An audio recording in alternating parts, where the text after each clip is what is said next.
নমস্কার বন্ধুরা, বাংলার রাজনীতির পারদ এখন তুঙ্গে।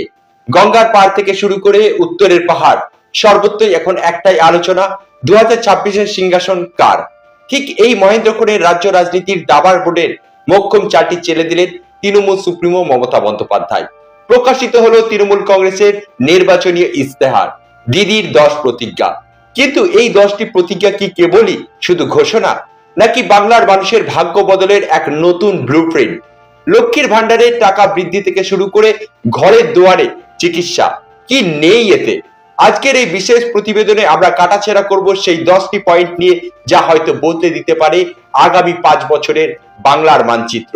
ভিডিওটি শেষ পর্যন্ত দেখুন, কারণ শেষে থাকছে এমন এক বিশ্লেষণ যা আপনাকে ভাবিয়ে তুলবে। সত্যিই কি এই ইস্তেহার তৃণমূলের তুরুপে তাস হতে চলেছে? 2026-এ বিধানসভা নির্বাচনকে পাখির চোখ করে মমতা বন্দ্যোপাধ্যায়ের এবারের ইস্তেহার মূলত দাঁড়িয়ে আছে জনকল্যাণমুখী প্রকল্পের উপর। এই ইস্তেহার বা 10 প্রতিজ্ঞার প্রথম এবং প্রধান আকর্ষণ হলো লক্ষ্মীর ভান্ডার। মমতা বন্দ্যোপাধ্যায় ঘোষণা করেছেন, তৃণমূল আবার ক্ষমতায় এলে এই প্রকল্পের অধীনে সাধারণ শ্রেণীর মহিলাদের 1500 টাকা এবং তপশিলি জাতি এবং উপজাতি ভুক্ত মহিলারা 1700 টাকা করে পাবে। অর্থাৎ বছরে 18 থেকে 20,400 টাকা সরাসরি পৌঁছাবে বাংলার মা বোনেদের হাতে। শুধু মহিলাই নয়, এবারের ইস্তেহারে বড় চমক রয়েছে যুব সমাজের জন্য। বাংলা যুবসাথী প্রকল্পের মাধ্যমে বেকার যুবক যুবতীদের হাতে 1500 টাকা করে হাত খরচা বা ভাতা হিসাবে প্রতিশ্রুতি দেওয়া হয়েছে। কৃষকদের কথা মাথায় রেখে আনা হয়েছে 30,000 কোটি টাকার এক বিশাল কৃষি বাজেট, যা ক্ষুদ্র ও ভূমিহীন চাষীদের জীবনে নতুন আশার আলো দেখাবে। স্বাস্থ্য পরিষেবাকে মানুষের আরো কাছে পৌঁছে দিতে দুয়ারে সরকারের পর এবার আসছে দুয়ারে চিকিৎসা। প্রতি ব্লকে স্বাস্থ্য শিবির করে মানুষের ঘরে ঘরে আধুনিক চিকিৎসা পৌঁছে দেওয়ার লক্ষ্য। বাসস্থানের অধিকার নিশ্চিত করতে মমতা বন্দ্যোপাধ্যায় কথা দিয়েছেন, রাজ্যের প্রতিটি কাঁচা বাড়িকে পাকা বাড়িতে রূপান্তরিত করা হবে।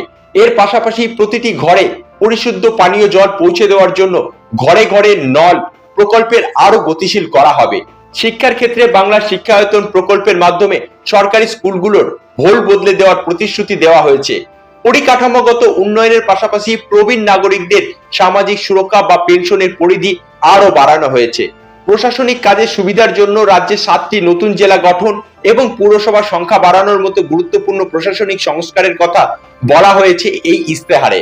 সর্বোপরি পশ্চিমবঙ্গ পূর্ব ভারতের বাণিজ্যিক প্রবেশদ্বার হিসাবে গড়ে তোলার লক্ষ্য নিয়ে শিল্প ও বন্দরের উন্নয়নে এক মহা পরিকল্পনা সাজাচ্ছে ঘাসফুল শিবির। সব মিলিয়ে এই 10টি প্রতিজ্ঞা যেন বাংলার প্রতিটি ঘরে প্রতিটি স্তরের মানুষের চাহিদাকে স্পর্শ করার এক সুপরিকল্পিত প্রয়াস। সর্বশেষে বলা যায়, 2026-এর এই মহারণে তৃণমূলের এই ইস্তেহার কি সাধারণ মানুষের মনে সরাসরি জায়গা করে নিতে পারবে? একদিকে লক্ষ্মীর ভান্ডারের নিশ্চিত সুরক্ষা, অন্যদিকে কর্মসংস্থান আর আধুনিক চিকিৎসার প্রতিশ্রুতি। মমতা বন্দ্যোপাধ্যায় কিন্তু নিজের ঘর গুছিয়ে লড়াই ময়দানে নেমে পড়েছে। তবে বিরোধীদের পাল্টা চাল আর জনগণের রায় কি হবে তা তো সময় বলবে। আপনারা কি মনে হয়, দিদির এই 10টি প্রতিজ্ঞা কি বাংলাকে চতুর্থবারের জন্য ঘাসফুল ফোটাতে সাহায্য করবে? আপনার মতামত কমেন্ট বক্সে অবশ্যই জানান। আর বাংলা রাজনীতির প্রতি মুহূর্তে আপডেট পেতে আমাদের সঙ্গে জুড়ে থাকুন। আজ এই পর্যন্ত, দেখা হবে পরের ভিডিওতে। ভালো থাকবেন, সুস্থ থাকুন। Thanks for watching.